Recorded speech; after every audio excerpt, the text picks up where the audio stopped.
Mukhtar works it away straight on, starting off with a boundary. That's good confidence for the youngster. Lovely shot, you'd have to say. A pretty indifferent delivery. First up from Tanashi Panyangara, just ambled into the crease, angled down the leg side. Fine leg is up in the circle. So once he got bat on it and past the short fine leg, was always going to race away for four.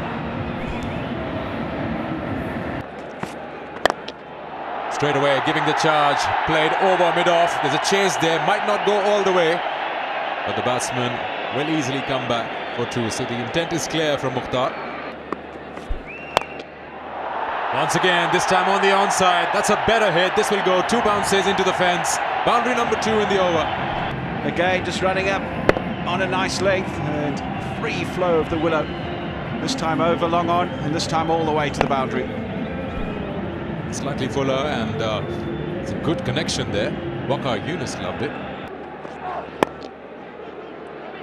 Calls for 2, and they just might get that.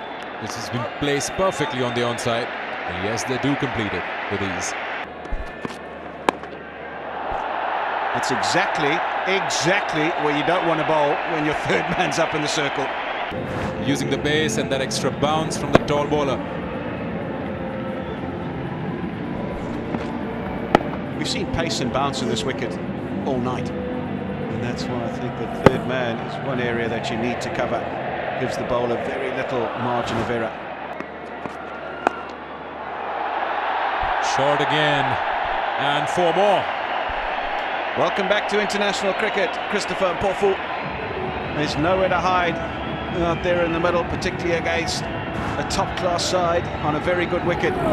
Going with another short one, and this time able to comfortably get inside the line and put it away. Finding up in the circle, with the man out at square leg, no chance.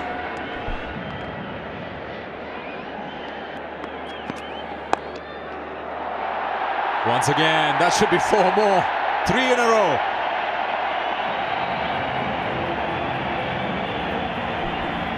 Too straight again from Christopher Mpofu. Another flick of the wrist and another boundary. There it is, just running the fingers across the seam, and again in that area. By my counting, I reckon that's the 5th or 6th boundary in that particular area tonight. Another boundary. It's raining fours here in Lahore. Christopher Mpofu put to the sword in his first over. 36 for none now, Pakistan after 3. That's smashed away. Short from Brian Vittori and dismissed from his presence with utter disdain. He just sat up and smeared away through mid-wicket. Lovely shot. Not getting if the idea is right. I think the bowler has noticed what happened. Too full this time. And again, the same result. They're just not finding their lengths here, the Zimbabweans, and they're getting put to the sword. Ahmed now on to 38. This time, too full. Big bottom hand coming into play. And Christopher Mpofu at mid-on, no chance. Yes, this guy is looking good, full face of the bat. He's playing it almost all over the park. Yeah, he's got a glove on it. Another short delivery. Another boundary. They're at a loss here. Oh, the men in red for Zimbabwe. In utter disarray here in Lahore. 4 ball, 49 for none. Oh, that's a wide delivery on the leg side with the fine leg up in the ring. Not a clever piece of bowling. Just losing the plot here, Zimbabwe. They put pressure on Pakistan by amassing all those runs in the first innings. 170 plus, but the bowling has been below par for sure. An easy pick-up shot for Mukhtar. And nothing delivery, really.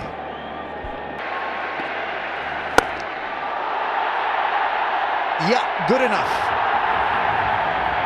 50 is raised as a result of that massive drive over long off. Shahid Afridi should be pretty proud with the efforts of his opener. Is well-built Mukhtar, raising his back to the gallery, and what a time, what a place to bring up your T20 50 in front of a packed audience. Yes, what a dream start. In fact, his second T20, but in front of home crowd first. And Mukhtar making 55. 5 overs and 105. That's gone up. Well, that's a massive blow. That really is well timed. Mukhtar Ahmed has hit a lovely crispy boundary over covers. 10.3. Big shot. Big 6. Wow. This boy's got some power. And that's on display. On 70 of just 34 balls. Had enough of the singles and he's thought about it and then belted him right over long on. So Mukhtar knows that he's on top and he's grinding them to a halt. Zimbabwe really struggling. Mukhtar pulverizing them. That's a fantastic hit and that's a big 6. He's cleared the boundary with ease. Finds a gap. He's been looking in that area. On this occasion, manages to pierce the gap. Nobody out there. Elton Chigumbura forced to attack, forced to try and get a wicket. So another boundary. And just as you mentioned, length, that's a lot of length to work with. Short of a length, and he's been eyeing that delivery. 3 or 4 balls before, he's looking for that boundary. Easy pickings yet again. Short and wide, and as expected, 4 runs. That's up in the air, straight down the ground. Lovely shot again. Probably didn't get all of it. Probably not exactly where he intended, but the result is a pleasing one nevertheless, not only for the man at the crease but for the crowd as well. That's a fantastic shot. It's not a half volley by any stretch of the imagination. Stands tall and hits it down the ground. Testament to the wicket and testament to this guy's talent. Powers it over, straight over the bowler's head. It's a very, very difficult shot to play, but he's not hit it perfectly, but still 6. He's gone big. Has he got all of it? Oh, no, you haven't. Trying to play one big shot too many. Doesn't get all of it. Thick inside edge. And Richmond Mutambami down at long on takes his second catch. And Zimbabwe have their second wicket. He's played quite brilliantly, though. There's Ahmed. Really, really good hand in front of this large crowd. He's entertained. And he's put his side in a winning position. Top draw, but he'll feel saddened that he couldn't get through to 3 figures. Nonetheless, brilliant innings of 83 comes to an end. 144 for 2. Shahzad, and this is how he lost his wicket, trying to clear that boundary on the long on and straight into the hands of that fielder. Second catch for him, and a good knock played